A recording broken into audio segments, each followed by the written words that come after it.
Baik, Pak Herman bisa dimulai.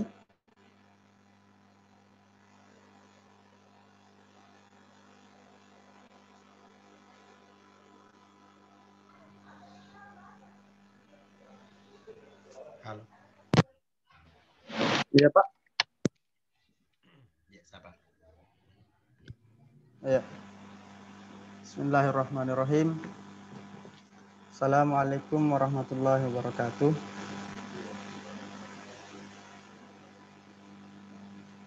Alhamdulillahirabbil alamin. Salatu wassalamu ala asyrafil anbiya'i wal mursalin. Sayyidina Muhammadin wa ala alihi wa sahbihi ajma'in, amma ba'd. Puji syukur kita panjatkan kepada Allah Subhanahu wa taala karena masih diberikan kesempatan untuk melakukan aktivitas kita sebagai penuntut ilmu. Salawat dan salam tetap tercurahkan kepada Nabi besar Muhammad Sallallahu Alaihi Wasallam. Yang saya hormati Bapak Pemateri, Bapak Herman, yang saat ini telah bergabung di Zoom meeting. Adapun tema kita hari ini adalah berbicara tentang bagaimana Muhammadiyah di Papua. Sebagaimana yang kita ketahui bersama bahwa saya sedikit memberikan pengantar bahwa bagaimana Papua ini bisa dibilang Islam sangat minoritas di sana, tapi bagaimana dengan ormas Muhammadiyah itu mampu bergerak dan bagaimana mengembangkan bahkan memajukan agama Islam di sana. Nah, untuk memanfaatkan waktu sebaik mungkin, saya persilahkan kepada Bapak Herman Tahang dalam hal ini yang sebagaimana ditampilkan tentang dakwah Muhammadiyah di Papua.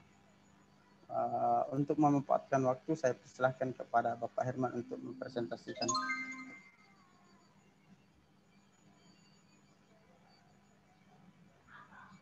Halo. Iya, silakan Ustaz. Assalamualaikum warahmatullahi wabarakatuh. Terima kasih kepada moderator Bapak Ibnu Hajar. Sebelumnya nama saya Herman. Saya mahasiswa pasca sarjana Yayan Sorong. Sementara sudah akhir, sudah mohon doanya agar bisa selesai tahun ini kan, sementara penyusunan tesis. Amin. Ya, tesis. Amin. Profil singkat dari saya, kalau saya dari lahir di Bone, alhamdulillah sudah umur 30 tahun. Ya, kami melanjutkan pendidikan S1 di Yayan Sorong, ya, Stein Sorong sekarang Yayan Sorong. Kalau kerjaan sehari-hari kami hanya seorang marketing buku, ya berdoa saja mudahan jadi penulis buku. Jangan jadi Amin. Oke, baik. Singkat terkait masalah dakwah Muhammadiyah di Papua, atau kami lebih kepada dakwah Muhammadiyah, apa dilakukan Muhammadiyah di lembaga pendidikan. Ya, oke, mungkin berangkat dari mungkin berangkat dari profil Muhammadiyah, bahwa Muhammadiyah itu sudah ada di tahun 1963.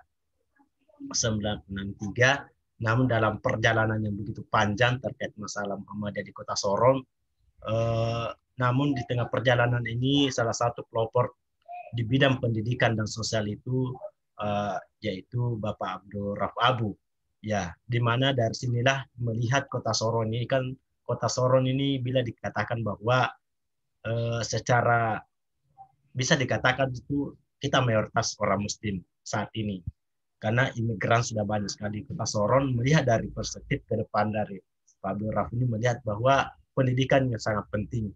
Makanya dari situlah Muhammadiyah melihat perspektif bahwa di Kota Sorong belum ada perguruan atau sekolah-sekolah yang berlatar belakang Islam, latar belakang dari Islam. Maka di situ apakah disitulah muncul dari gerakan Muhammadiyah pertama melakukan pembangunan atau melakukan inisiatif untuk bangun sekolah. Ya, kita melihat dari tingkat mulai dari TK sampai perguruan tinggi. Ya, untuk saat ini itulah latar belakang kenapa ada perguruan tinggi, perguruan atau sekolah-sekolah lembaga pendidikan Muhammadiyah di Kota Sorong. Melihat dari latar belakang di program begitu banyak masyarakat Islam, tetapi tidak ada yayasan Islam.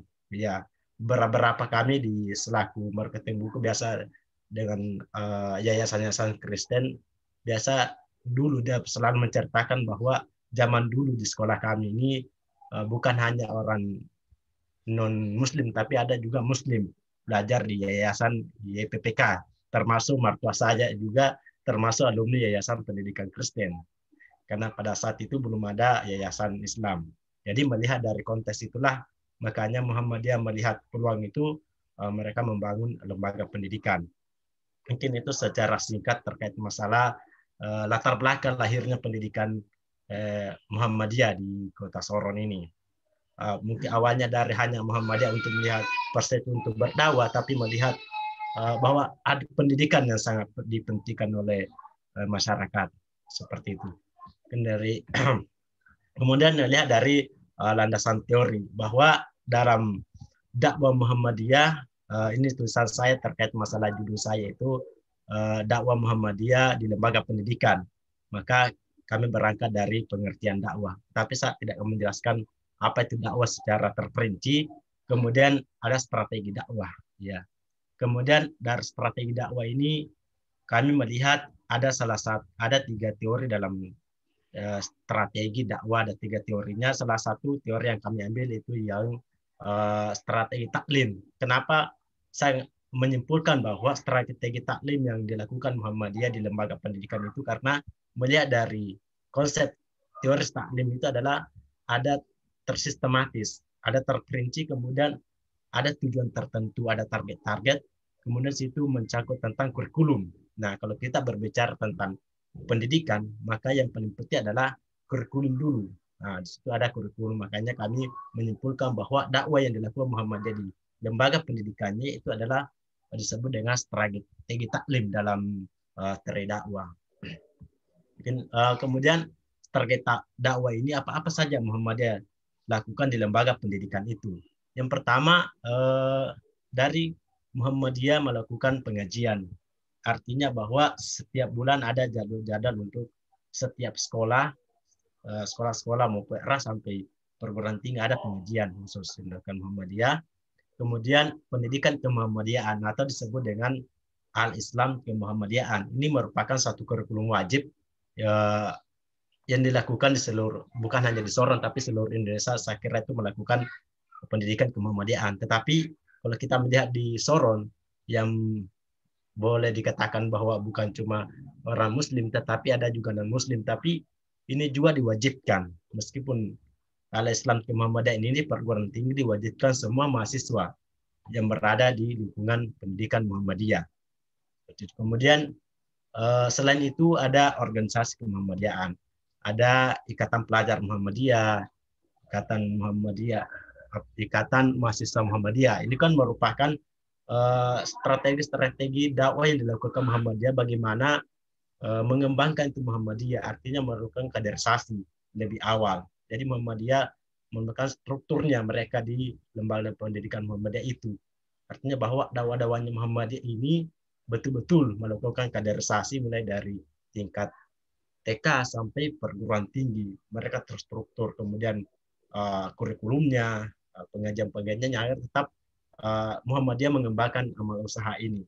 Itu yang diterapkan oleh Muhammadiyah, dakwah Muhammadiyah di lembaga pendidikan. Baik, secara kelembagaan bahwa Muhammadiyah berfungsi sebagai lembaga pendidikan Muhammadiyah ini berfungsi sebagai pengkaderan. Ya seperti awal dikatakan tadi bahwa Muhammadiyah ini bukan sekedar melakukan kurikulumnya, tetapi merupakan suatu kaderan. Pengkaderan dimulai dari pendidikan itu, sehingga muncullah bibit Muhammadiyah akan mengembangkan Muhammadiyah ke depannya. Karena kita melihat bahwa Muhammadiyah merupakan gerakan dakwah dan pemberdayaan umat Islam. Nah, mereka lah di pemberdayaan umat Islam ini mereka melakukan dari sistem di pendidikan. Jadi mulai menerapkan pendidikan Muhammadiyah itu di pendidikan Muhammadiyah. Mungkin itu secara singkat saja terkait masalah dakwah Muhammadiyah di lembaga pendidikan. Mungkin saya kembalikan kepada moderator. Ya, terima kasih Bapak Herman Tahang atas presentasinya terkait bagaimana dakwah Muhammadiyah di Papua. Kemudian telah bergabung bersama kita Bapak Adnan Firdaus. Beliau juga salah satu pemateri dalam kegiatan kita siaran hari ini. Untuk itu saya persilahkan kepada Bapak Adnan Firdaus untuk mempresentasikan atau apa sih yang akan dibagikan kepada kita semua ini terkait bagaimana Muhammadiyah di Papua. Saya persilahkan dengan hormat Bapak Adnan Firdaus.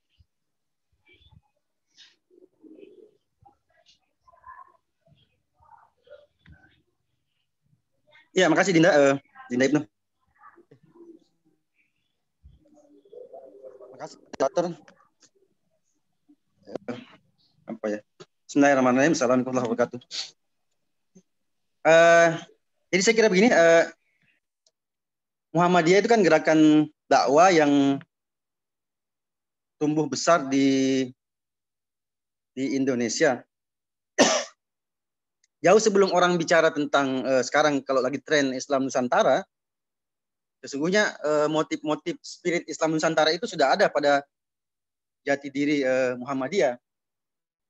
Itulah sebabnya gerakan filantropi Muhammadiyah, termasuk di dunia panti asuhan yang notabene adalah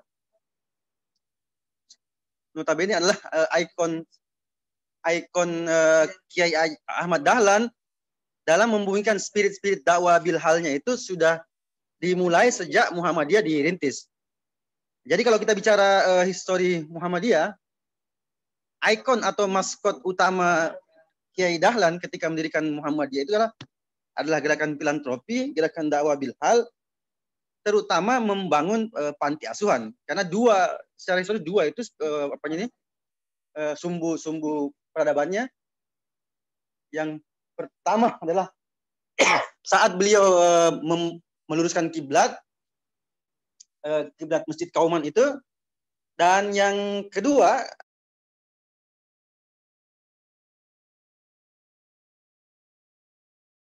adalah maskot berikutnya adalah beliau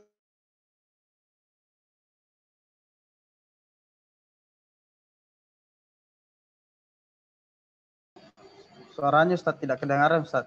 Tolong di unmute dulu Ustaz. Ustaz Adnan bisa di unmute dulu. Dan kemudian 45. Dalam dialektika itu kemudian kita tidak bisa melepaskan wilayah-wilayah yang dulu dianeksasi melalui Trikora, termasuk wilayah-wilayah Irian Jaya yang sekarang menjadi Papua Barat begitu. Lalu gerakan-gerakan sosial Muhammadiyah ini kan banyak fakta historisnya, hasil penelitian menyatakan bahwa Muhammadiyah terlibat dalam gerakan-gerakan sosial itu. Ketika misalnya transmigrasi mau masuk di Papua, bagaimana ada gerakan-gerakan untuk memasukkan tokoh-tokoh Muhammadiyah dalam tokoh-tokoh yang mendukung PPRA misalnya. Nah, itu sebabnya panti asuhan Muhammadiyah bagi saya, bagi orang yang mengerti Muhammadiyah, itu tidak boleh dianaktirikan, tidak boleh dimarginalkan. Bahkan kalau kita mau bicara serius tentang pengembangan Muhammadiyah, sesungguhnya spirit awalnya sesuai ruh awal pendirian Muhammadiyah adalah menjaga marwah panti asuhan Muhammadiyah. Harus begitu cara berpikirnya, Pak. Harus begitu. Ya. Kalau tidak begitu cara berpikirnya, saya agak radikal. Saya ingin mengatakan bahwa pimpinan Muhammadiyah, pimpinan pusat Muhammadiyah, ataupun pimpinan wilayah, pimpinan daerah itu tidak paham jati diri Muhammadiyah. Saya ulangi. Kalau pimpinan pusat Muhammadiyah, pimpinan wilayah Muhammadiyah, pimpinan daerah tidak melakukan karantina terhadap panti asuhan kita, bahkan mungkin ada suara-suara yang mengatakan ditutup saja panti asuhan. Bagi saya yang kader Muhammadiyah dan saya juga instruktur Muhammadiyah, saya mengatakan bahwa ini ahistoris dan tidak mengerti ideologi Muhammadiyah. Panti asuhan Muhammadiyah di Kota dan Kabupaten Sorong sejak 80-an berdiri, dan itu kan membantu sebagian tugas-tugas negara di bidang pelayanan sosial. Karena kalau kita baca UUD 45 kan jelas klausulnya itu bahwa fakir miskin dan terlantar dipelihara oleh negara begitu. Nah, saya bisa mengutarakan fakta bahwa sejak tahun 80-an Muhammadiyah, Kota dan Kabupaten Sorong maupun Papua Barat itu kan banyak membantu dinas terkait dalam pelayanan filantropi sosial, anak panti dan rumah singgah dan segala macam.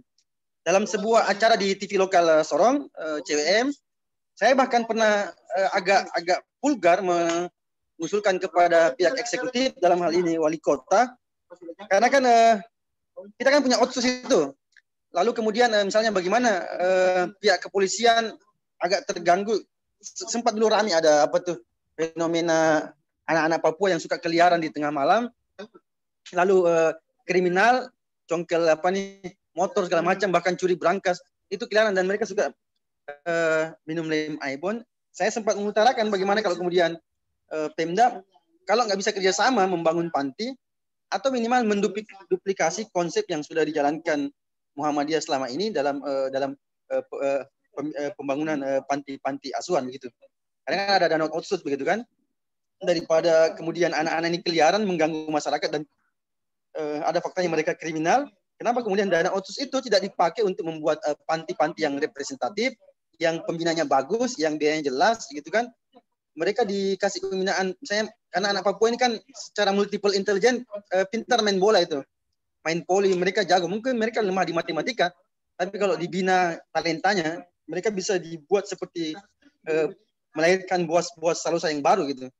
Fokus dilatih main bola. Papua juga misalnya jago kalau Sorong ini kan dulu jago apa tuh atlet karatekanya itu, taekwondonya sangat-sangat jago tuh tahun-tahun 80-90. Kenapa tidak gitu kan? Muhammadiyah saja yang tidak punya dana jelas itu bisa membangun panti-panti asuhan, 2 di kota, kalau nggak salah di kabupaten ada, kalau bukan 3 ada 2 juga gitu. Muhammadiyah yang bukan lembaga resmi negara, dia hanya guru bangsa gitu, bisa membuat panti asuhan. Kenapa pemerintah daerah yang sekali lagi ada dana otsusnya begitu tidak bisa membuat panti-panti, dan itu kan bisa membantu tadi dalam konteks penyakit kambuhan masyarakat yang mengganggu itu. Kalau mereka keliaran, nanti kan masyarakat pendatang kan serba salah itu, dikerasi, dibilang kita bagaimana, dibiarkan mereka keliaran, mengganggu juga, kriminal gitu kan. Dan notabene mereka itu OAP, orang asli Papua. Jadi saya kira begitu. Sekali lagi merawat Muhammadiyah bagi saya yang kepala panti asuhan adalah dengan merawat panti-panti asuhannya. Kalau kita merawat panti asuhan Muhammadiyah, berarti kita merawat Muhammadiyah. Kalau kita merawat Muhammadiyah, berarti kita merawat umat. Kalau kita merawat umat, berarti kita merawat bangsa ini. Kalau kita merawat bangsa ini, berarti kita merawat peradaban yang rahmatan lil alamin. Saya kira begitu pengantar yang bisa saya sampaikan.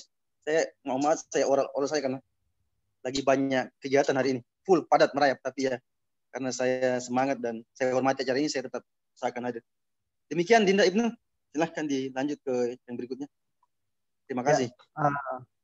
Terima kasih Ustadz Muhammad Adnan Firdaus terkait apa yang disampaikan, bagaimana Muhammadiyah di Papua, bagaimana perkembangannya, bahkan sampai bagaimana implementasi dari Islam berkemajuan itu ya. Salah satu contohnya bisa kita lihat di Papua, bahwa untuk bagaimana mengembangkan Muhammadiyah itu ya melalui salah satunya adalah filantropi, bagaimana itu panti asuhan, lembaga-lembaga pendidikan. Nah, kemudian ada juga kritikan beliau untuk, bisa dibilang kritikan beliau untuk pimpinan terkait bagaimana ada bisa jadi rencana untuk menutup panti asuhan itu ya. Itu salah satu kritikan beliau. Dan bagaimana juga Muhammadiyah juga berperan bagaimana masyarakat Papua atau khususnya anak-anak itu bisa dibuatkan seperti panti asuhan, dibuatkan lembaga yang bisa mengembangkan minat dari masyarakat atau anak-anak. Ya, bukan hanya pemerintah, tapi Muhammadiyah turut berperan penting dalam kegiatan-kegiatan sosial. Nah, kemudian ada Bapak pemateri selanjutnya adalah Bapak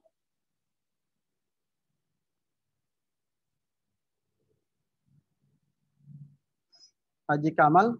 Mungkin beliau salah satu, dalam hal ini Haji Kamaluddin, salah satu pemateri juga pada siang hari ini terkait bagaimana Muhammadiyah di Papua. Untuk memanfaatkan waktu, saya persilahkan kepada Bapak Haji Kamaluddin untuk menyampaikan apa yang perlu kita ketahui bersama tentang Muhammadiyah di Papua.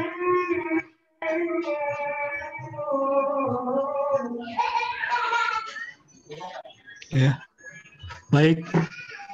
Bismillahirrahmanirrahim. Assalamualaikum warahmatullahi wabarakatuh. Waalaikumsalam warahmatullahi wabarakatuh. Waalaikumsalam. Terima kasih sudah diberi kesempatan dan sekaligus kepercayaan untuk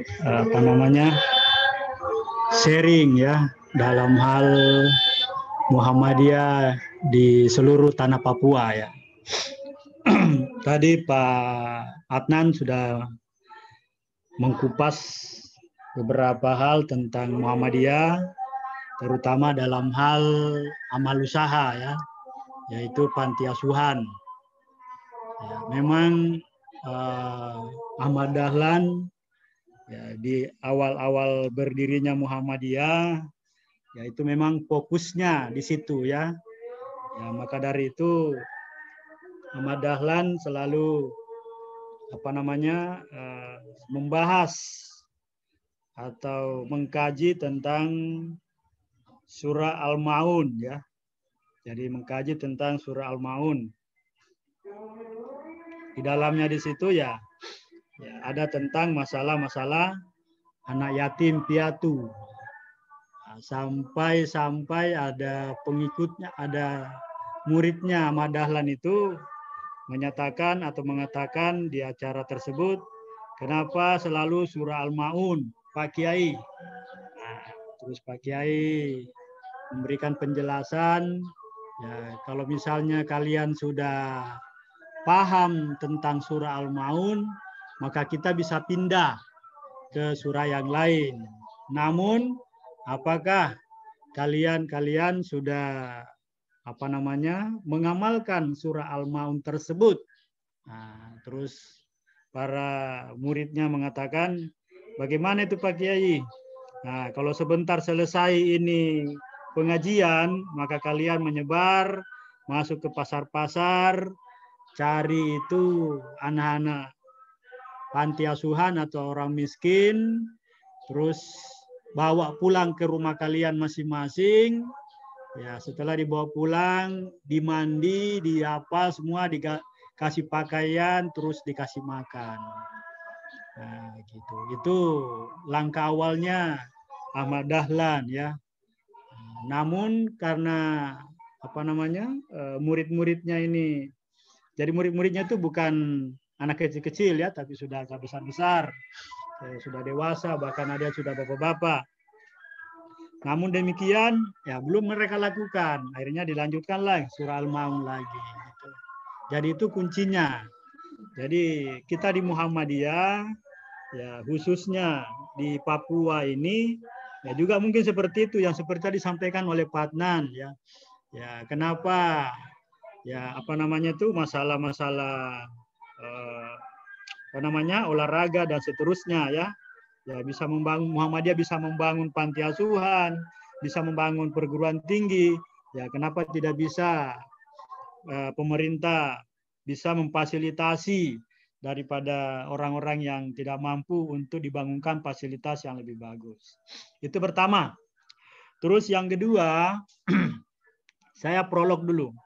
Jadi yang kedua di surah Al-Imran ayat 14 104 di situ sudah dijelaskan wal takum minkum ummatun yad'una ilal khair wa ya'muruna bil ma'rufi wa yanhauna 'anil munkari wa ulaika humul muflihun. Nah, ini salah satu orang di Muhammadiyah dibilang ayat pamungkasnya Muhammadiyah ya.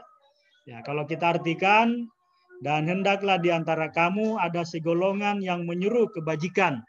Nah, jadi di Muhammadiyah itu ya, bagaimana kita berbuat kebajikan ya, dan menyuruh berbuat ma'ruf ya, terus dan mencegah dari yang mungkar dan menghindari hal-hal yang tidak sesuai. Nah, dan mereka itulah orang-orang yang beruntung. Oke, maka dari itu di Muhammadiyah ada namanya pengkajian al-Islam dan kemuhammadiyaan ya. Dan hampir seluruh, bahkan seluruh perguruan tinggi Muhammadiyah dan juga amal usaha Muhammadiyah. Oke, jadi bukan saja perguruan tingginya ya, tapi termasuk amal usahanya. Amal usahanya itu ya termasuk ya panti asuhan, sekolah, rumah sakit, ya apalagi itu panti jompo dan lain-lain. Nah, itu merupakan amal usaha Muhammadiyah. Selalu ada yang namanya pengkajian dan kajian al-Islam dan kemuhammadiyaan. Karena disitulah rohnya Muhammadiyah. Jadi itu sebuah rohnya Muhammadiyah di situ.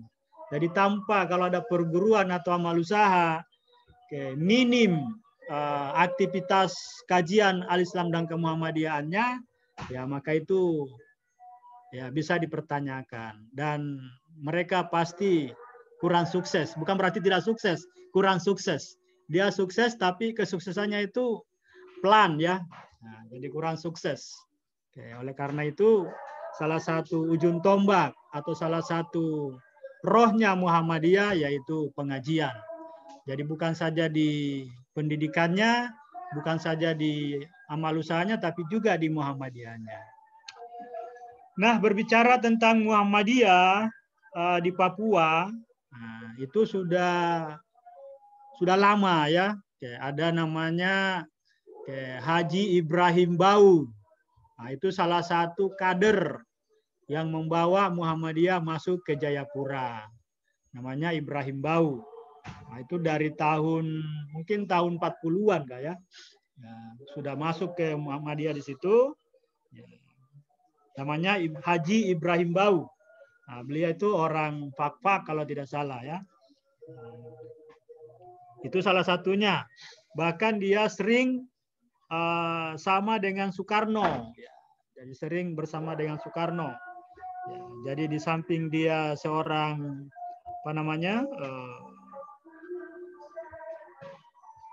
simpatisan ataupun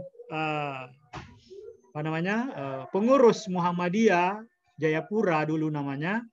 Ya, dia juga seorang pejuang barangkali ya. Ya, untuk di zaman-zamannya Soekarno. Oleh karena itu, Muhammadiyah di Papua ini kita tidak bisa pungkiri lagi ya, keberadaannya. Jadi sungguh banyak berbuat. Salah satunya di amal usaha. Ya, ternyata di Papua dan Papua Barat itu ada 4 perguruan tinggi Muhammadiyah. Ya, satu itu di Papua sana yang dulunya Stikom, ya sekarang berubah nama menjadi Universitas Papua. Dan 3-nya itu di Papua Barat. Ada STKIP Muhammadiyah Papua Manokwari, itu berada di Manokwari. Ada Universitas Muhammadiyah Sorong berada di kota Sorong. Dan ada Universitas Pendidikan Muhammadiyah Sorong terletaknya di Kabupaten Sorong. Dan begitu juga mulai dari PAUD atau TK sampai SMA ya saya tidak tahu ada berapa ratus ya. Jadi mulai dari PAUD sampai tingkat SMA itu sangat banyak dan yang paling terbanyak itu adalah TK dan PAUD. Jadi hampir setiap kelurahan atau desa pasti ada PAUD-nya Muhammadiyah ataupun TK-nya Muhammadiyah. Oke. Itu di Papua dan Papua Barat. Oke. Oleh karena itu, ya keberadaan Muhammadiyah di Papua maupun Papua Barat ya sungguh sangat membantu ya. Jadi sungguh sangat membantu daripada perkembangan terutama siar Islam kita di Papua dan Papua Barat ini. Jadi intinya siar Papua. Jadi oleh karena itu Muhammadiyah itu sebagai organisasi ya, jadi sebagai organisasi Islam ya. Dan apa namanya sasarannya itu ya bagaimana memurnikan agama itu ya sebenarnya ya. Oke, maka dari itu Muhammadiyah dikenal dengan TBC-nya. Ya, jadi Khurafat, ya apalagi itu ya bidah dan lain-lain ya TBC-nya. Jadi bagaimana itu Muhammadiyah seperti itu. Oleh karena itu kenapa juga biasa orang tanya kenapa Muhammadiyah lahir di Jogja bukan di Jakarta atau bukan di apa namanya di Aceh sana ya, atau di Sumatera sana ya karena memang di Jogja itu ya banyak hal-hal yang seperti tadi yang saya jelaskan itu TBC itu ya sehingga lahirlah di situ Muhammadiyah. Jadi Muhammad Dahlan melihatnya seperti itu ya. Terus berikutnya lagi kemajuan-kemajuan yang sudah dilakukan oleh Muhammadiyah juga cukup banyak karena kalau di Papua Barat itu dari 13 kabupaten dan kota itu sudah 12 sudah berdiri pimpinan daerahnya. Jadi sudah 12 berdiri pimpinan daerahnya.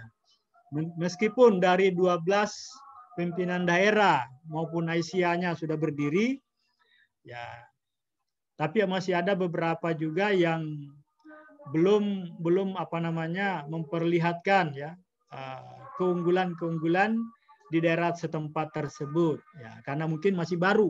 Nah, seperti Tamrau juga sudah berdiri, Maibrat sudah berdiri pimpinan daerahnya. Namun belum apa melahirkan apa namanya itu amal-amal usaha. Ya, tapi sudah memulai ya, sudah ada yang mewakafkan tanahnya ya. Ini di Muhammadiyah. Jadi Muhammadiyah itu saking dipercaya ya. Nah, dipercaya sehingga orang mau saja mewakafkan tanahnya. Bahkan di luar Muhammadiyah pun, di luar orang Muhammadiyah pun mewakafkan tanahnya untuk Muhammadiyah. Ya, padahal mereka sudah punya organisasi yang besar, tapi toh dipercayakan ke Muhammadiyah untuk dia wakafkan tanahnya bahkan asetnya ya untuk dilakukan atau dilanjutkan oleh Muhammadiyah. Seperti itu. Nah, terus di Jayapura di Papua sana. Oke, kalau tidak salah ada 30-an mungkin kota dan kabupaten ya, 29 ke 30 kah? Nah, itu juga sudah sebagian besar sudah memiliki pimpinan daerah. Nah, jadi yang paling menonjol di sana ya itu Kota Jayapura dan Kabupaten Jayapura. Terus ada kabupaten di Bopendigul, itu sudah menonjol itu. Sudah bergerak di sana Muhammadiyahnya. Fak Biak ya. Nah, Biak. Kalau kita di Papua Barat ini ya yang paling unggul ya itu Kabupaten Sorong urutan pertama. Ya, karena di sana banyak amal usaha kita ya, mulai dari TK sampai ke perguruan tinggi. Terus yang kedua Kota Sorong. Nah, terus yang ketiga itu Fak. Nah, Fak itu juga sudah luar biasa Muhammadiyahnya di sana. Oke, terus yang berikutnya Bintuni. Nah, Bintuni juga ya sudah luar biasa. Ya, terus yang berikutnya lagi Kaimana. Kaimana juga luar biasa Muhammadiyahnya di sana karena sering kami kunjungi. Oke, terus yang terakhir itu yang sudah bagus juga yaitu Manokwari. Nah, Manokwari ini adalah ya apa namanya meskipun dia sebagai ibu kota tapi juga perkembangan Muhammadiyahnya sudah bagus ya karena di situ juga ada perguruan tinggi ya. Ya meskipun belum lahir SMA dan SMP. Ini sementara digodok atau mau dihadirkan selevel dengan SMP-nya ya. Dan juga SMA-nya. melalui kerjasama dengan kalau tidak salah Uni Muda atau Universitas Pendidikan Muhammadiyah. Jadi ya gerakan-gerakan Muhammadiyah, jadi Muhammadiyah ini adalah sebuah gerakan ya. Oke, oleh karena itu kalau Muhammadiyah mau bergerak, ya tentunya sumber dayanya yang diutamakan ya. Jadi sumber dayanya menggerakkan. Nah, oleh karena itu kemajuan Muhammadiyah ya juga bisa kita katakan kembali atau tergantung daripada SDM-nya atau sumber dayanya yang meskipun juga sumber dayanya hebat atau bagus, tapi tidak ada yang minim yang mau rela atau berjihad atau berhikmat di Muhammadiyah, ya juga sama ya. Jadi di Muhammadiyah ya itu tadi di samping sebagai gerakan ya juga pastabikul khairat ya. Nah, berlomba-lomba dalam kebajikan. Artinya ya kita di Muhammadiyah itu ya modelnya seperti itu, keikhlasan ya. Jadi ikhlas meskipun ada semboyan daripada Muhammadiyah yaitu hidup-hidup di Muhammadiyah, jangan mencari hidup di Muhammadiyah ya, itu semboyangnya. Tapi sekarang ya kalau dulu ya itu dulu ya. Sekarang kalau amal usahanya berkembang dan bagus, ya kenapa tidak dibalik? Ya, jadi menghidup-hidup di Muhammadiyah dan carilah hidup di Muhammadiyah gitu. Karena amal usahanya sudah besar ya. Tapi kalau awal-awal mendirikan amal usaha ya kembali ke yang pertama. Ya, hidup-hidup di Muhammadiyah, jangan cari hidup di Muhammadiyah. Tapi kalau sudah amal usahanya besar, ya maka hidup-hidup di Muhammadiyah ya dan carilah hidup di Muhammadiyah. Artinya berhikmatlah di Muhammadiyah, ya bantulah amal usaha Muhammadiyah untuk lebih besar. Jika amal usahanya besar, maka yakin dan percaya pengurusnya juga akan pasti subur dan makmur ya. Nah, seperti itu. Terus berikutnya lagi itu perkembangan di Muhammadiyah. Ada juga yang ya belum apa-apa Muhammadiyahnya ya. Belum ya. Oh, sorry. Sorong Selatan juga sudah bagus ya. Sorong Selatan sudah bagus juga Muhammadiyahnya. Raja Ampat juga sudah ada ya. Nah, Raja Ampat juga sudah ya jadi Raja Ampat sudah ya. Ya karena tapi perkembangan daripada amal usahanya belum sama dengan Kabupaten Sorong maupun Kota Sorong ya, belum. Ya kan itu tadi di awal saya sampaikan ya bahwa perlu ada penggerak-penggeraknya ya. Jadi perlu ada penggerak-penggeraknya. Jika ada penggerak-penggeraknya kayak Ustadz Adnan ya dalam satu kabupaten atau kota itu mungkin ada 5-6 orang mirip-mirip Ustadz Adnan, ya saya yakin dan percaya maka akan lebih maju Muhammadiyah tersebut ya. Ustadz Adnan masih ada kah? Beliau sudah lab sebentar. Oh, sudah lab. Ada kenapa dia lab? Ada kuliah. Katanya ada beliau kuliah, kuliah di gitu. Kalijaga. Jadi beliau kan sementara S3 juga. Ya, betul. Silakan dilanjut Ustaz. Ya. Berapa menit dikasih saya ini? Halo? Bisa 5 menit lagi Ustaz. Oh, 5 menit lagi. Ya. Oke, selanjutnya di Muhammadiyah itu ya selain memang bukan saja kita fokus ke amal usaha ya, tapi juga yang kita lebih fokuskan adalah yaitu bagaimana umat Islam ini ya. Jadi Muhammadiyah itu bersumbernya Al-Qur'an dan Sunnah ya. Dan kita juga memiliki banyak sumber-sumber lain ya. Jadi selain Al-Qur'an dan Sunnah ya juga ada dalam pemikiran Muhammadiyah dan itu tidak sembarangan ya, tidak sembarangan. Memang ada namanya tarji. Jadi kita di Muhammadiyah itu sangat lengkap, sebenarnya sangat lengkap ya. Jadi majelis-majelisnya itu kalau di pemerintah barangkali ya hanya ada Kementerian Agama ya. Tapi kalau kita di Muhammadiyah itu Kementerian Agamanya dibawahi oleh yang pertama itu Majelis Tarji dan Tajdid. Terus ada Majelis Tabliknya. Nah, itu ada 2 ya. Oke, jadi ada 2 yang mengincludekan di situ ya. Oke, jadi selain tabliknya, juga ada tarji dan tajdidnya.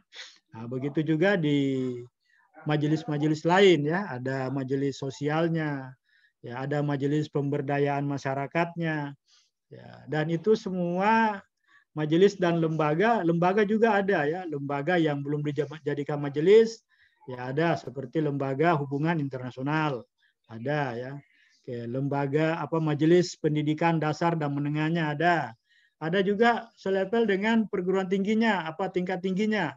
Nah, majelis dikti Likban ya. Ya, jadi majelis dikti Likban. Nah, di situ gabung dengan khusus untuk perguruan tinggi dan riset-risetnya. Jadi seperti itu. Jadi sangat-sangat lengkaplah di Muhammadiyah.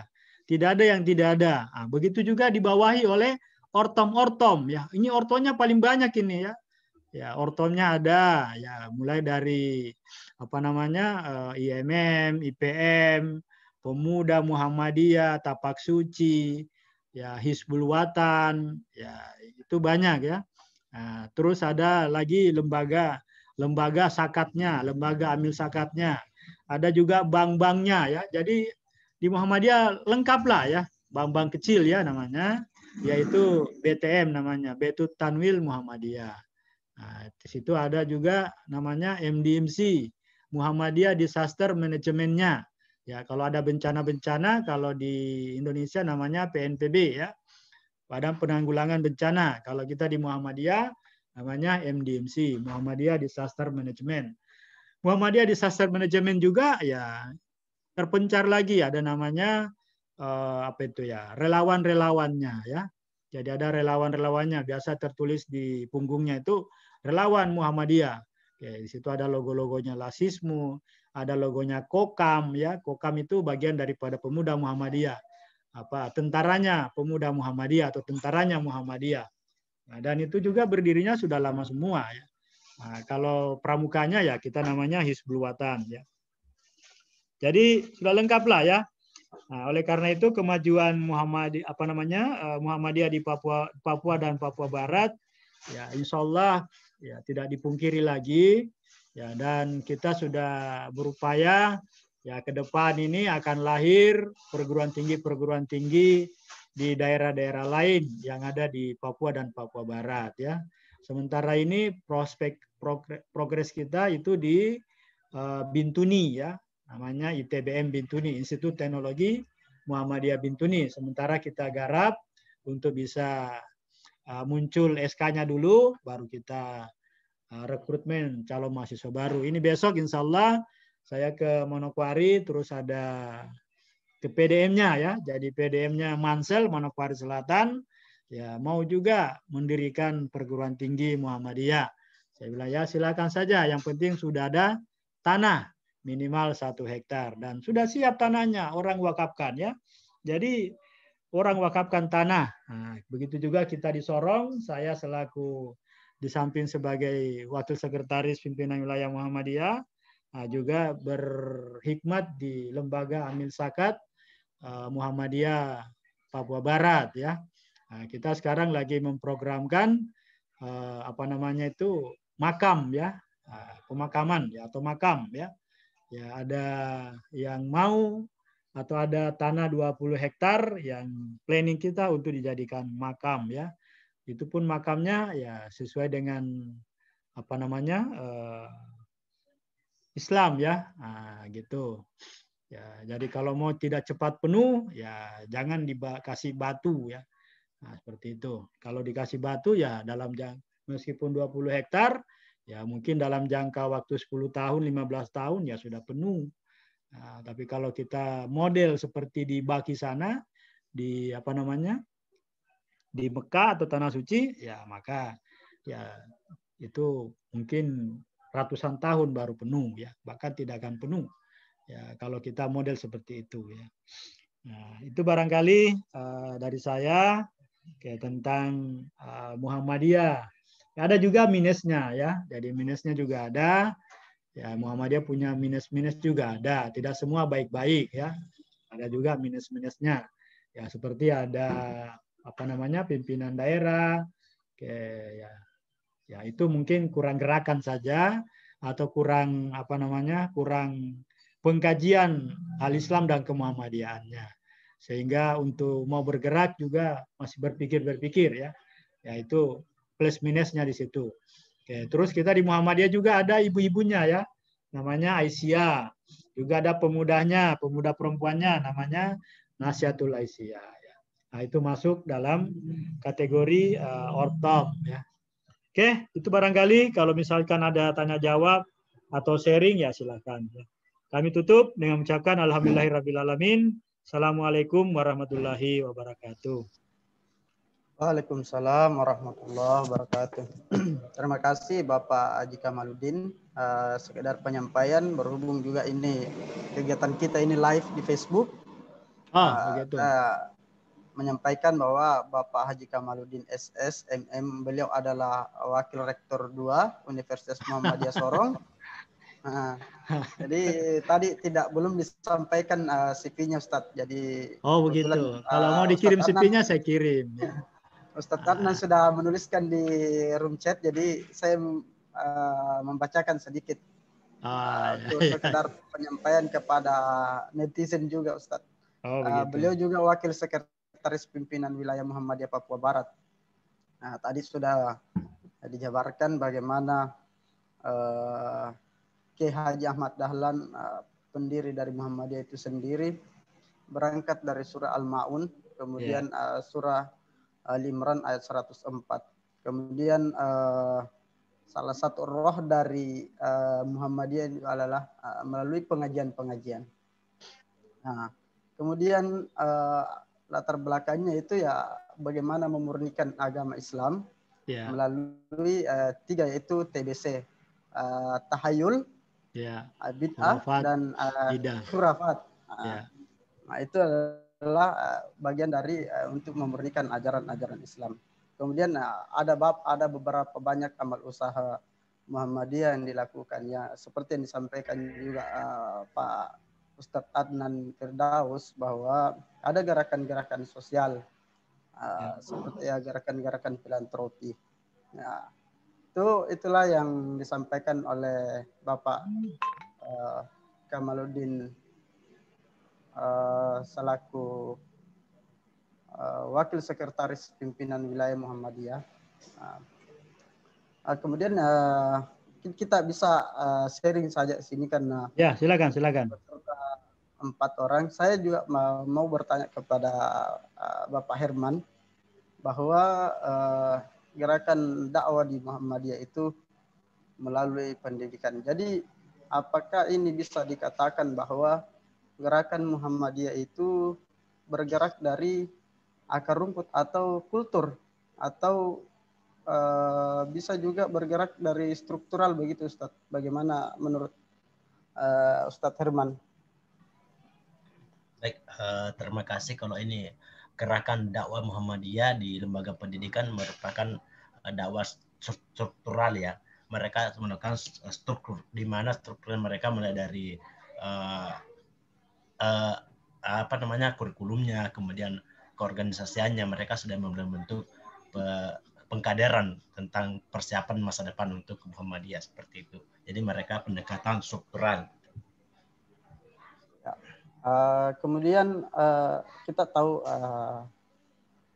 bukan menjadi rahasia umum bahwa bisa dikatakan Papua itu apakah sudah masih menjadi minoritas umat Islam di sana, atau sudah sebanding lah dengan penduduk asli di sana. Nah, bagaimana Muhammadiyah melalui gerakan dakwahnya itu terhadap gerakan-gerakan yang bisa dikatakan dalam tanda kutip gerakan separatis. Bagaimana perannya sebenarnya di sana, Ustaz?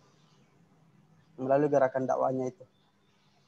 Baik, saya pikir kalau pertanyaan ini lebih pasnya mungkin dari pimpinan wilayah Muhammadiyah bisa menjawab terkait masalah di luar pada konteks dakwah sosial ya. Karena kami fokusnya pada konteks pendidikan.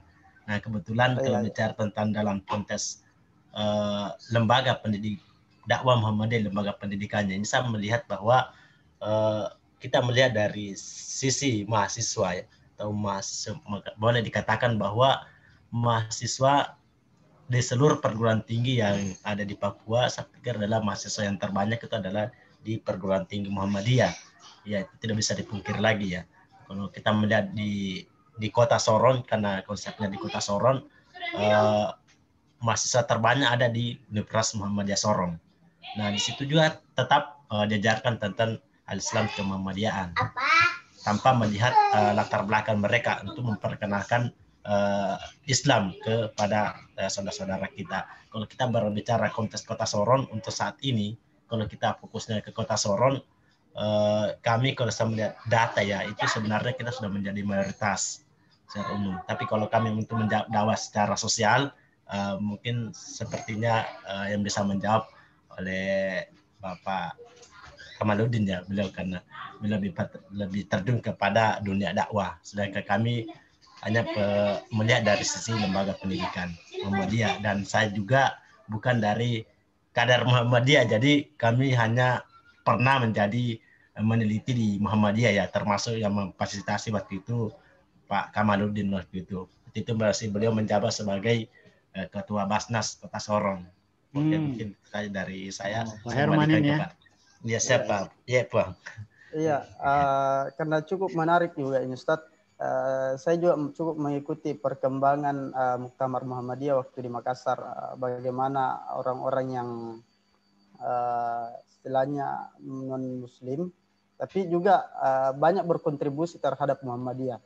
Nah, itu mungkin bisa Bapak Kamaluddin yang bisa menjawab itu. Ya, baik. Terima kasih yang kedua kalinya. Jadi untuk dakwah sosialnya itu ya itu tadi Pak Adnan sudah menyampaikan ya melalui filantropi sosial istilahnya. Jadi di Lasismu itu ada namanya filantropi sosial yang digagas oleh Lasis ya. Tapi itu bekerja sama dengan seluruh elemen ya. Ya termasuk majelis sosial ya. Jadi majelis sosial, terus majelis pemberdayaan masyarakat, dan juga BTM-nya ya, kalau BTM atau BMT. Jadi ada di Muhammadiyah itu ada dua, ada BTM-nya juga, ada juga BMT-nya ya. Ya BTM ini Baitul Tanwil Muhammadiyah. Kalau BMT Baitul Malnya ya. Tapi sekarang lebih fokus ke BTM karena sudah ada lasisnya. Nah, jadi banyak ke situ. Jadi Lasis ini yaitu memberikan bantuan-bantuan melalui beasiswa, dan bukan saja yang Muslim diberi, tapi termasuk non-Muslim kita berikan bantuan beasiswa. Ya, beasiswa untuk melanjutkan studi. Ya, mulai dari jenjang paling bawah sampai ke jenjang mahasiswa atau yang kuliah di universitas ya, dan bukan saja yang kuliah di Universitas Muhammadiyah, tapi di luar Universitas Muhammadiyah. Itulah gerakan dakwah sosial kita ya. Nah, terus yang berikutnya lagi melalui rumah sakitnya ya. Nah, jadi rumah sakitnya juga demikian ya, memberikan santunan sosial ya, karena memang awal-awal berdirinya Muhammadiyah ya itu ada yang diistilahkan santunan sosial ya. Oke, saya lupa namanya dulu waktu zamannya Mak Dahlan. Nah, jadi oke, ada namanya, sehingga disitulah yang dikembangkan ya oleh yang melanjutkan daripada aktivitas Ahmad Dahlan ya, termasuk kita semua ini generasi pelanjutnya ya. Jadi kalau masalah kader, saya juga bukan kader ya. Nah, saya juga bukan kader karena ya kebetulan berkhidmat di Muhammadiyah ya, sehingga ya suka atau tidak suka ya kita harus mengikuti kegiatan-kegiatan atau pengkajian dan kajian al-Islam dan kemuhammadiyahannya ya. Ya. Jadi kalau kader asli ya itu mungkin dari bawah, dari PM sampai seterusnya ke atas ya. Ya, meskipun saya juga pernah menduduki sebagai ketua pemuda ya. Nah, jadi seperti itulah. Jadi melalui dakwah sosialnya seperti itu. Kalau tadi Pak Herman ya melalui dakwah pendidikan ya juga seperti itu. Ya, dari Muhammadiyah itu dari segala arah ya. Ya, pendidikan oke, terus kesehatan oke, sosial oke, dan sekarang kita memasuki apa namanya pilar ketiga ya. Jadi pilar ketiga sekarang ini yaitu masalah perekonomian. Jadi sekarang Muhammadiyah fokus lagi ke masalah perekonomian. Ya, karena kalau kita tidak fokus di perekonomian ini, ya mungkin sekolah kita hebat atau amal usaha sekolah pendidikan kita bagus, tapi di perekonomiannya yang kurang bagus ya. Maka dari itu ya kita di Muhammadiyah menggarap lagi yaitu perekonomiannya ya melalui tadi salah satunya BTM, terus ada majelis lingkungan hidup. Jadi majelis lingkungan hidup ya di situ ya di majelis lingkungan hidup pula ini juga banyak ya gerakan-gerakannya banyak sekali ya terutama mencari lahan-lahan yang tidak terkelola atau istilahnya orang pertanian lahan tidur, nah itu dikelolakan oleh Muhammadiyah. Dikerjasamakan juga dengan ya perguruan tingginya, di mana ada perguruan tingginya. Bahkan di tempat itu tidak ada perguruan tingginya, maka dikerjasamakan secara jarak jauh ya. Nah, seperti kebanyakan itu dari Ahmad Dahlan Yogyakarta dan Universitas Muhammadiyah Yogyakarta, terus Sidoarjo ya, yang sudah berkelas-kelas ya, yang sudah berkelas perguruan tingginya. Ya, gitu itu turut serta membantu UHAMKA, turut serta membantu ke daerah-daerah terpencil untuk mengembangkan dakwanya. Jadi melalui berbagai jalur dakwah. Ya, khusus untuk di Papua juga demikian ya.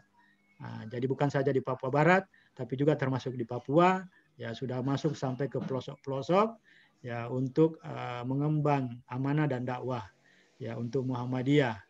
Jadi ya istilahnya kita mengajak ya untuk kebenaran ya, dan kemurnian Islam seperti itu. Barangkali itu Ustadz. Ya, jadi istilah kita itu ya penguatan paham-paham yang salah satunya penguatan paham al-Islam dan kemuhammadiyaan. Terus juga di ya tadi sudah masalah perekonomian dan juga kesejahteraan ya. Nah, jadi kita juga di pengurus-pengurus atau pimpinan-pimpinan amal usaha juga demikian ya, bekerja dengan semaksimal mungkin ya dalam rangka untuk ya meningkatkan kesejahteraannya. Nah, gitu ya. Terus jaringan ya, jaringan-jaringan kita ya itu dakwanya seperti itu semua ya. Ya. Jadi juga kalau di Kabupaten Sorong itu ya sudah ada namanya kapal kemanusiaan ya. Ya yang bantuan dari Mahat bantuan dari MCF ya. Nah, tapi sekarang sudah diserahkan sepenuhnya oleh perguruan tinggi masing-masing ya. Nah, jadi serahkan ya. Saya tidak tahu dari seluruh Indonesia yang dibangun oleh AMCF, Asian Muslim itu sudah diserahkan semuanya, jadi diwakafkan semua ke Muhammadiyah ya. Nah, dulunya kan dikerjasamakan, sekarang semua diserahkan ke Muhammadiyah melalui amal-amal usahanya. Ya, gitu. Iya, ini ada pertanyaan Ustadz dari Pak Herman. Apakah tidak ada rencana Muhammadiyah ke depan? Apakah Muhammadiyah punya rencana ke depan untuk membangun rumah sakit? Mungkin khususnya di mana? Papua. Rumah sakit di mana? Di rumah sakit kayaknya sepertinya di Papua atau di Sorong. Seperti itu, Ustadz. Di Sorong, Pak. Sorong. Ya, kalau di Sorong itu sudah ada. Itu malah sudah 2 kali ya, sudah 2 kali, kalau tidak salah sudah 2 kali kita resmikan peletakannya ya, waktu pertamanya. Ya, Pak Din waktu itu ya di akhir-akhir jabatannya sebagai pimpinan pusat Muhammadiyah, terus setelah itu Pak Haidar Nasir lagi ya datang juga meresmikan pelaksanaannya untuk pembangunan rumah sakit ya. Itu kita tempatkan di Kabupaten Sorong. Ya, tanah Universitas Pendidikan Muhammadiyah yang dulunya tanah STKIP Muhammadiyah ya. Itu sudah ada. Tinggal pelaksanaan pembangunannya ya. Oke, tapi kalau polikliniknya sudah ada. Ya, sudah ada poliklinik di atas sana. Tinggal mau dikembangkan ya untuk menjadi rumah sakit. Nah, seperti itu ya. Kalau di Papua kurang tahu ya sudah adakah belum. Di Manokwari juga sementara dibangun polikliniknya ya. Ada bantuan atau bantuan dari mana? Ya, polikliniknya itu di dalam atau di lokasi tanah kampus STKIP Muhammadiyah Manokwari ya. Ya, namun belum selesai ya, belum selesai apa namanya pengadaan internalnya ya, mobiliernya ya, gitu, belum selesai, belum tuntas, jadi belum difungsikan ya, alat-alat rumah sakit alat-alat polikliniknya belum rampung ya. Nah, kita masih membutuhkan donatur dari rumah sakit besar yang ada di Muhammadiyah, dan itu sudah dilakukan oleh pimpinan daerahnya bersama-sama dengan PWM-nya yang ada di sana. Itu. Jadi di Kabupaten Sorong ada ya. Kalau di Kota Sorong ya kita belum punya lahan yang luas ya untuk membangun rumah sakit. Tapi kalau di kabupaten insya Allah ada. Karena luasan tanahnya di sana secara keseluruhan itu kalau tidak salah lebih dari 60 hektar ya. Apa saja bisa dibangun di sana. Ya. Jadi tinggal menunggu bantuan ya. Sebenarnya sudah dilakukan itu ya. Namun belum ada yang fokus ya. Jadi kita barangkali masih mencari orang-orang yang mau fokus. Pak Rustam Majid sudah sebenarnya ya, hanya mungkin perlu dibantu ya. Nah, Pak Rustam Majid perlu dibantu bagaimana menghadirkan rumah sakit tersebut. Karena menghadirkan rumah sakit itu ya bukan nilainya kecil ya. Yaitu ratusan miliar ya. Seperti itu, apalagi rumah sakit yang berkelas. Ya, kalau rumah sakit biasa saja, rumah sakit bersalin ya nggak terlalu barangkali. Tapi kalau rumah sakit yang sifatnya rujukan, ya harus ratusan miliar dananya itu ya. Ya, dan memang kita ya planningnya seperti itu ya. Maka dari itu ke depan ya saya tidak tahu apakah UM Sorong kah atau Uni Muda kah yang mungkin akan melahirkan program studi atau fakultas kedokteran ya.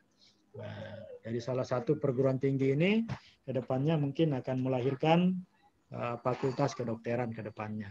Sehingga salah satu prasyarat ya untuk bisa lahirnya fakultas kedokteran ya butuh sebuah rumah sakit. Nah, seperti itu. Apakah di kota atau di kabupaten? Ya kalau di kota ya sini tanahnya sudah mahal-mahal ya. Kalau di kabupaten ya masih mending lah tanahnya. Itu barangkali kalau masalah rumah sakit. Berdoa saja ya, kalau bukan di zaman kita ya mungkin di di generasi berikutnya ya. Yang jelas kita sudah menyiapkan lahan-lahan ya. Nah, jadi lahan-lahannya itu sudah siap karena biasanya itu lahan yang susah ya. Nah, kalau seperti kita di Kota Sorong ini ya kita mau buat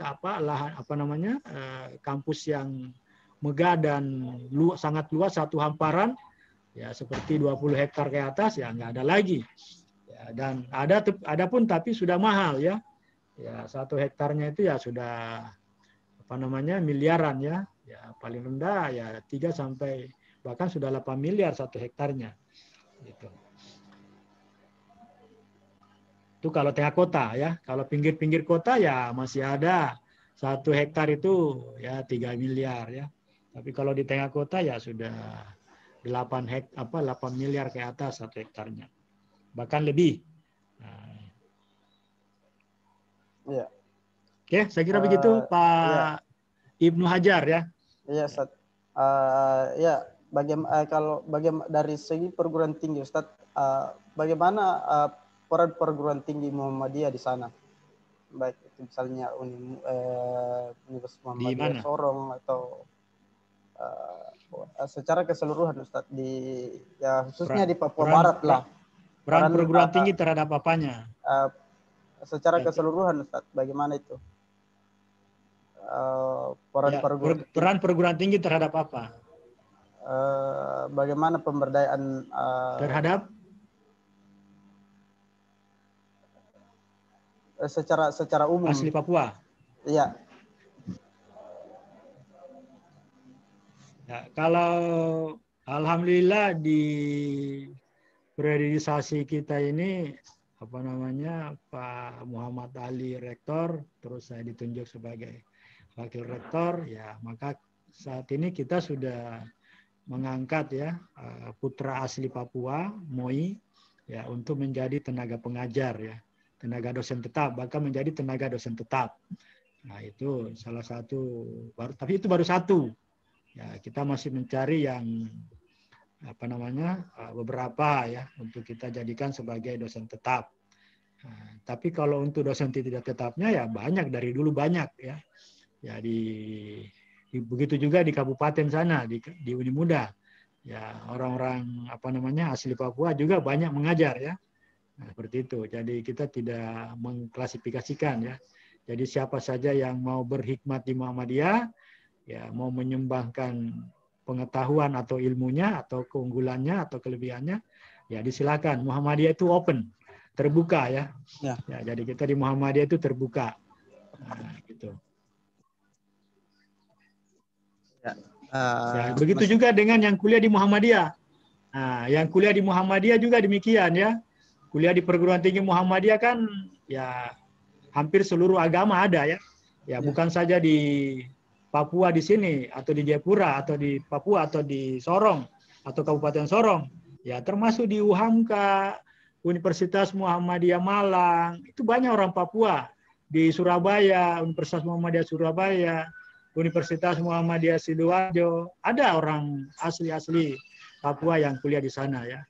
Ada juga dari NTT ya. Nah, dari NTT juga ada ya yang kuliah di sana. Ya, baik kuliah di UMY maupun di UAD, Ahmad Dahlan ya.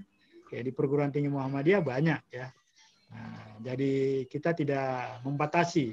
Silakan siapa saja yang mau berhikmat di Muhammadiyah atau mau menimba ilmu di Muhammadiyah, ya disilahkan. Gitu ya. Begitu juga di sekolah-sekolah Muhammadiyah. Ya, mulai dari SD-nya ada yang Nasrani kuliah di kita ya. Ke SMA-nya ada, SMP-nya ada. Ya gitu. Kalau SMP umum, SMP-nya ya secara umum ya. Ada yang kuliah, ada yang sekolah, bahkan di TK-nya ada. Nah, bahkan ada yang sudah jadi dosen ya. Ya, jadi awal-awalnya itu sekolah di Muhammadiyah. Nah, begitu dia paham tentang Islam, ya maka dia berhikmat ke Muhammadiyah secara utuh ya. Nah, ada namanya Pak Daniel Fernandes ya. Nah, kan orang hebat sekarang di Universitas Muhammadiyah Dahlan ya, di UHAMKA. Bukan Ahmad Dahlan, UHAMKA-nya. Jadi di UHAMKA-nya. Ya. Bahkan sekarang dia membantu lagi di Universitas Muhammadiyah Bandung ya. Nah, gitu. Ini namanya Pak Daniel Fernandes ya. Ya, kalau di Sorong itu sudah biasa datang ke Sorong sini. Ya, gitu. Jadi sudah biasa ya. Jadi seperti itu di perguruan tinggi kita Muhammadiyah maupun di amal usaha Muhammadiyah ya. Ya, gitu. Bahkan di sekolah-sekolahnya juga ada ya, seperti jadi menjabat sebagai di beberapa amal usaha Muhammadiyah ya. Oke. Atau sebagai staf di Muhammadiyah atau karyawan di Muhammadiyah. Ya, jadi tidak jadi masalah ya. Ya, bahkan ikut juga kajian-kajian ya. Nah, dia ikut sendiri kajian tanpa kita perintahkan, dia ikut. Ya, gitu.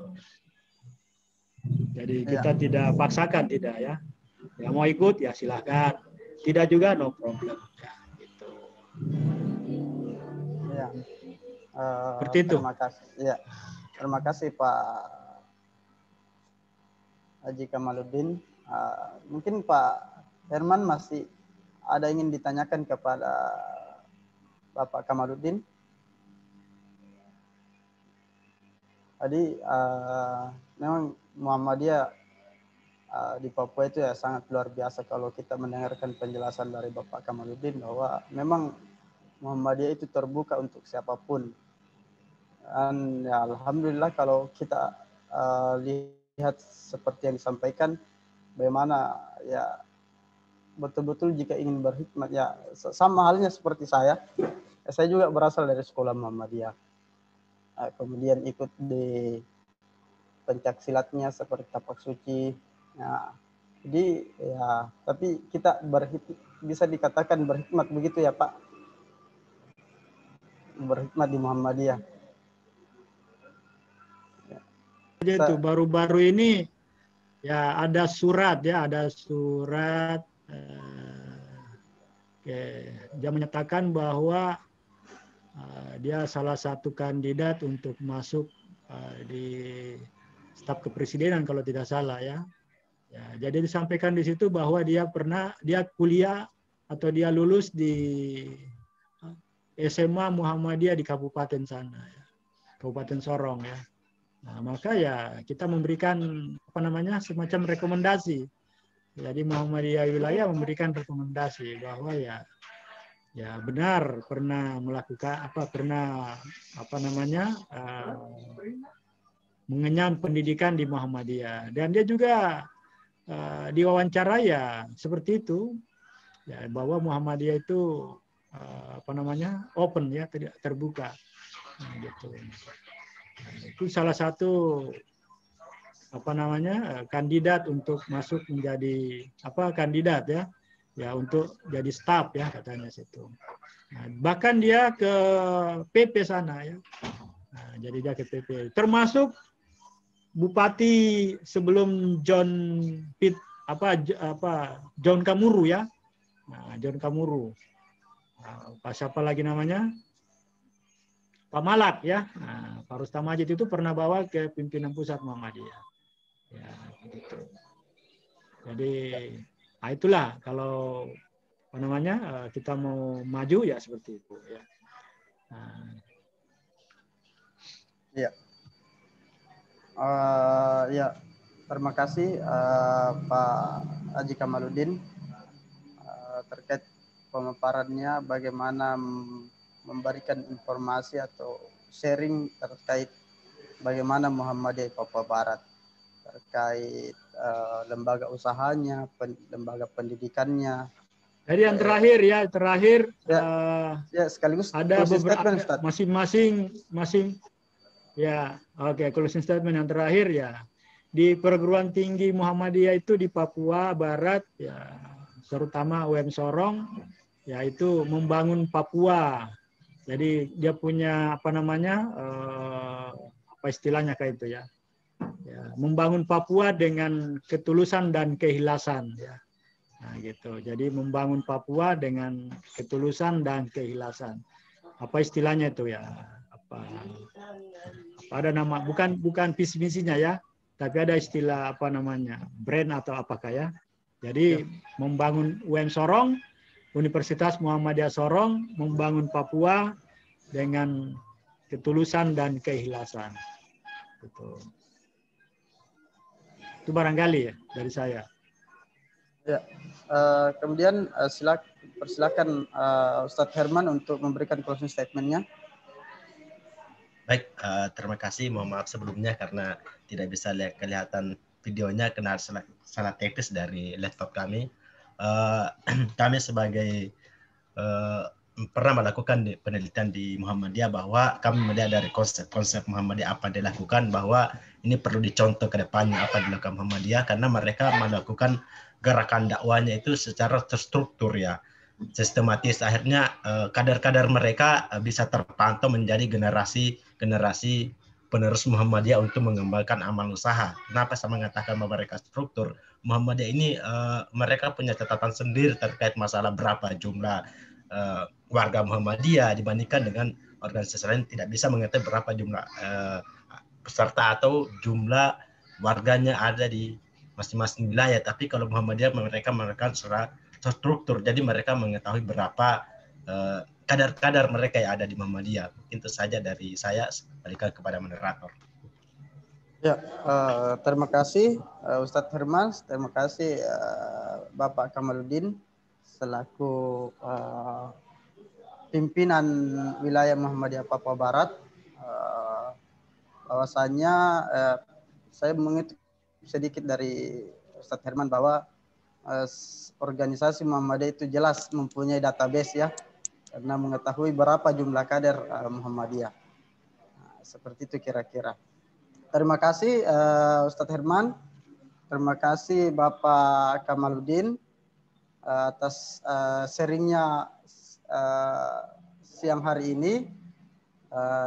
Mohon maaf jika selama kegiatan ini ada yang menyinggung perasaan atau yang tidak mengenakan. Saya mohon maaf selaku moderator, dan terima kasih untuk peserta yang ada di live di Facebook. Saya ucapkan banyak terima kasih. Billahi taufiq wal hidayah. Wassalamualaikum warahmatullahi wabarakatuh. Waalaikumsalam warahmatullahi wabarakatuh. Waalaikumsalam warahmatullahi wabarakatuh. Ya, terima kasih Pak Ibnu Hajar. Ya, jaga kesehatan Ustaz. Saya juga mengucapkan terima kasih kepada Pak Ismail ya. Ya. Ismail Weke sudah mengundang kita. Ya. Ini saya tidak tahu mau diapakan nanti nih. Mau dijurnalkan kan, mau diapakan kan? Ya, nanti kita tunggu bagaimana Pak Ismail. Coba. Ya. Tunggu komando. Saya baru dikontak kemarin. Iya. Sama ya, Pak Adnan. Ya. Kan saya sebenarnya mau bikinkan ini materi presentasinya. Ya, hanya karena persiapan juga untuk berangkat jadi belum sempat ini. Iya. Ya. Kalau gitu saya live. Ya, makasih banyak. Ya, sama saya juga live ya, mau salat asar. Ya, assalamualaikum warahmatullahi wabarakatuh.